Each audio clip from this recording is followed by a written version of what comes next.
शुरुआत अरविंद वाजपेयी आपसे, सत्ताधारी गठबंधन से आप हैं।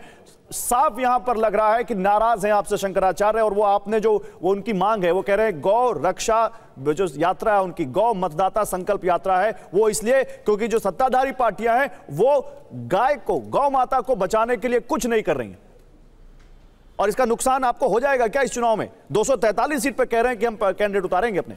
अग्रवाल साहब, ऐसा है कि ये विषय हमारी पार्टी का कभी नहीं रहा। हम लोग समाजवादी लोग हैं, लेकिन संवैधानिक व्यवस्था स्वतंत्रता देती है सभी को, कोई भी नागरिक हो कि वो अपनी पार्टी बनाए, चुनाव लड़े, जनता का प्यार मिलेगा या नहीं मिलेगा ये वो जाने, उनका काम जाने।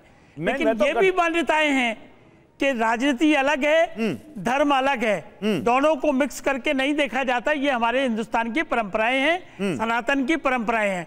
अब स्वामी जी का क्या विषय है, क्या विषय नहीं है, वो बेहतर जानते होंगे, लेकिन हम लोग पॉलिटिकल पार्टी हैं। नहीं, लेकिन वो ये कह रहे हैं, उनसे सवाल पूछा गया तो वो कह रहे हैं कि जब नेता धर्म के नाम पर वोट मांग रहा है तो फिर धार्मिक इंसान क्यों नहीं आएगा पॉलिटिक्स में? देखिए, ये परंपराएं नहीं है। मैं और एक चीज और क्लियर कर दूं, केवल आपकी पार्टी की बात नहीं है, आप बीजेपी के साथ सत्ताधारी गठबंधन में हैं, तो क्या उसका नुकसान हो जाएगा जो ये? देखिए, हम लोग संविधान का सम्मान करते हैं, संविधान से जीते हैं, संविधान पे मरते हैं, और संविधान के साथ ही सोते हैं और खाते भी हैं। हाँ। हम लोग संविधान की मान्यताओं को हमेशा सम्मान करते हैं। हाँ। उसके पीछे क्या मकसद है वो जनता सबक सिखाएगी। जनता देख रही है कि कौन सा जनता के लिए काम कर रहा है, कौन गरीबी उन्मूलन के काम कर रहा है, कौन वेलफेयर स्टेट के काम कर रहा है। राजनीति तो इसी का नाम है ना। धर्म से राजनीति को क्यों जोड़ना है, ये हमको समझ नहीं आ रहा है। इसके पीछे क्या एजेंडा है ये वो जाने, या जो लोग करना चाहते हैं ऐसा वो लोग जाने, लेकिन हमारा विश्वास ये है। जो आप पूछ रहे हैं धर्म से राजनीति को क्यों जोड़ना है, अपने लिए पूछ रहे हैं, अपने सहयोगियों के लिए भी पूछ रहे हैं ना? सभी के लिए। हम अपनी पार्टी की बात कर सकते हैं। देखिए, हम अपनी पार्टी के प्रवक्ता हैं, अपनी पार्टी के फाउंडर मैं तो मानता हूं कि आप एनडीए के को भी यहां पर पक्ष रखेंगे, लेकिन ठीक है। आरजेडी से ऋषि मिश्रा, ऋषि जी आपका क्या कहना है? शंकराचार्य 243 सीटों पर यहां पर अगर अपने कैंडिडेट उतार देते हैं तो किसको फायदा होगा और किसको नुकसान होगा? देखिए, एक चीज है, राष्ट्रीय जनता दल का स्टैंड बिल्कुल ही क्लियर है। धर्म राजनीति में धर्म खेल का कोई जगह नहीं है। ये आज का स्टैंड हमारा नहीं है, शुरुआती दौर से है। हमारा मुद्दा क्या है? हमारे नेता भी यात्रा पे निकले हुए हैं, इससे पहले भी इन लोगों ने यात्रा करी थी। हमारा मुद्दा क्या है? बिहार का विकास, रोजगार। अब सुन लीजिए सर, रोजगार, सरकारी नौकरी, आम किसान उसको अच्छा रेट मिले, इंडस्ट्रीज, एजुकेशन, हॉस्पिटल्स, ब्लॉक पर जो भ्रष्टाचार है वो, ये हमारे मुद्दे हैं। महिलाएं, ये हमारे मुद्दे हैं जिसको लेके हमारे नेता अभी यात्रा कर रहे हैं।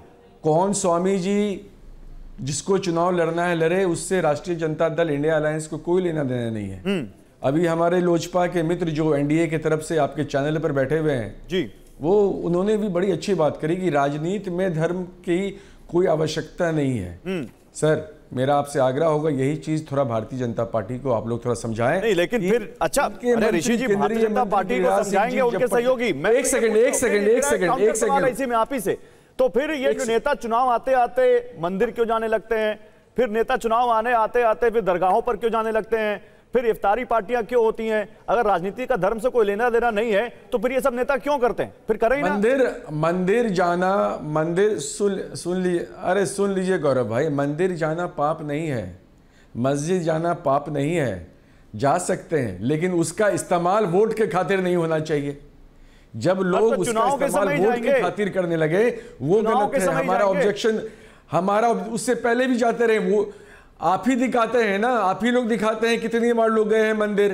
हमारे नेता लालू जी के यहाँ छठ पर, होली हमेशा जाते रहे, उनके यहाँ होता रहा है। लालू जी जाते रहे हैं आपको मस्जिद में, जाते रहे हैं बाजार पर, कहाँ दिक्कत है इसमें? ये सिर्फ इलेक्शन की वक्त की बात नहीं है। सवाल है उन लोगों से देश को बचना चाहिए जो धर्म का इस्तेमाल समाज को बांटने के लिए करते हैं और वोट के खातिर करते हैं। उसमें हमारे लोजपा के जो मित्र हैं, उनके जो अलायंस पार्टनर हैं ना भारतीय जनता पार्टी, वो लोग भी शामिल हैं। नहीं, सब शामिल है। मैं तो आपको सिंगल आउट कर ही नहीं रहा हूं, मैं तो कह नहीं रहा हूं कि केवल आरजेडी कर रही, मैं तो सबको कर रहा हूं। लेकिन अभी मुक्तेश्वरानंद जी के जो सचिव है हमारे साथ, पंडित किशोर दवे जी, वो इसका जवाब दे। पंडित किशोर दवे जी, दो पार्टियां हैं बिहार की, दोनों बड़ी पार्टियां हैं, और साफ कह रही हैं कि हमें नहीं मालूम शंकराचार्य जी क्या कह रहे हैं, सबको हक है, लेकिन हम नहीं चाहते कि राजनीति और धर्म का घालमेल हो। क्यों कर रहे हैं आप लोग ऐसा? स्पष्ट बात है कि जो लोग कह रहे हैं कि राजनीति में धर्म न हो, इसका मतलब राजनीति में अधर्म को आने की छूट है लेकिन धर्म को नहीं है। आप अधर्म को तो स्वीकार कर सकते लेकिन धर्म को नहीं कर सकते।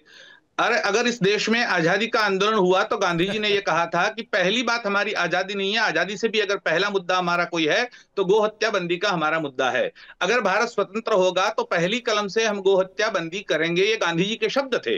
अगर उस समय से गाय की बात पहले से चली आ रही है, अगर ये गाय की बात पहले से न होती, नरेंद्र मोदी जी ने 2013-14 के चुनाव में 14 में ये क्यों कहा था हर जगह पर घूम के कि पिंक रिवॉल्यूशन हो रहा है, मेरा कलेजा जल रहा है, मैं ये देख नहीं सकता, ये सरकार ये कर रही है, तब तो वो ये गो हत्या बंदी के समर्थन में थे। उन्होंने कहा कि मनमोहन सिंह की सरकार को सुप्रीम कोर्ट ने कहा है और सुप्रीम कोर्ट के कहने पर भी मनमोहन सिंह की सरकार नहीं मान रही और गो हत्या बंदी का कानून नहीं बना रही है। ये नरेंद्र मोदी जी के शब्द है, आप देख लीजिए, अभी भी यूट्यूब पर वीडियो पड़े हैं। ठीक है। अगर आप लोग, आपकी जरूरत हो तब तो धर्म का उपयोग कर सकते हैं और जब आपको जरूरत नहीं तब धर्म नहीं चाहिए। नहीं, लेकिन पंडित किशोर दवे जी, अभी शंकराचार्य, अभी मुक्तेश्वरानंद जी मैंने बोला कि 70-78 सालों से मांग है, अचानक नहीं आए हैं। तो फिर ये 2014 के बाद ही आपको याद आया कि सरकारें गौ रक्षा के लिए काम नहीं कर रही हैं? उससे पहले भी याद था? क्योंकि 2019 में आपने नहीं, इसलिए ये आरोप आप पे लग रहा है। सुनिए दवे जी मेरा पूरा सवाल सुन लीजिए। ये आरोप लग रहा है कि आप लोग शंकराचार्य जी हैं वो गुस्सा है बीजेपी से, इसीलिए 2019 में भी कैंडिडेट खड़ा करने की कोशिश की, कैंडिडेट नहीं खड़ा, वो उनका पर्चा खारिज हो गया। अब आप 243 सीटों पर, अभी सुनिए सर, सवाल तो सुन लीजिए, 243 सीटों पर जो आप कैंडिडेट उतारेंगे उसमें वो खुद कह रहे थे कि हमें मालूम है वोट कटेगा, तो वोट कटना चाहिए तभी तो उनको समझ में आएगा। तो ये 2014 के बाद से हो रहा है, उससे पहले से हो रहा है? मैं ये जानना चाह रहा हूं, केवल बीजेपी ही इसकी दोषी है और भी पार्टियां दोषी हैं इसकी? सीधी सादी बात है कि सारी पार्टियां दोषी है। 1966 में आंदोलन हुआ और पूरी संसद को घेरा गया, मालूम है, सम्राट करपत्र जी के नेतृत्व में आंदोलन हुआ और पूरी शंकराचार्य ने 73 दिन के उपवास किए थे। नहीं, मैं इनकी बात कर रहा हूं, शंकराचार्य, स्वामी अभी मुक्तेश्वरानंद सरस्वती जी की बात कर रहा हूं, मैं सारे संत समाज की बात नहीं कर रहा हूं, मैं इनकी बात कर रहा हूं। उस वक्त मैं यही कह रहा हूं कि उस वक्त 2014 में नरेंद्र मोदी जब कह रहे थे कि हम ये करेंगे और उनका कलेजा जल रहा था, तो हमने सोचा कि हमारा काम तो हो ही रहा है, फिर हम क्यों उम्मीदवार खड़ा करें। तो वो आ गए सत्ता में और सत्ता में आए तब इन्हीं शंकराचार्य जी, तब वो शंकराचार्य नहीं थे लेकिन उन्होंने 17 लाख रुपए का खर्च करके उत्सव मनाया था। क्यों उत्सव मनाया? कि नरेंद्र मोदी जी आए हैं तो अब हमारा काम हो जाएगा और गाय की बात संसद में गूंजेगी। लेकिन वो नहीं हुई। हमने 1 बार 2 बार 3 बार उनको प्रधानमंत्री बनाया और 50 बार हमने पत्र लिखे, उनको मिलने के लिए डेलीगेशन भेजा, उनको जागरूक करने के लिए प्रेस कॉन्फ्रेंस किए, लेकिन फिर भी उन्होंने हमारी बात नहीं सुनी। तब जाकर हमको ये स्टैंड लेना पड़ा कि अब हमको अपने पैरों पर खड़ा होना पड़ेगा। जो अभी शंकराचार्य जी ने बोला कि हमको अपने पैरों पर खड़ा होने की जरूरत अब पड़ी है, क्योंकि अब तक तो हम विश्वास में थे कि ये लोग करेंगे, क्योंकि यही कह रहे थे कि हम करेंगे, कह रहे थे कि पिंक ठीक है।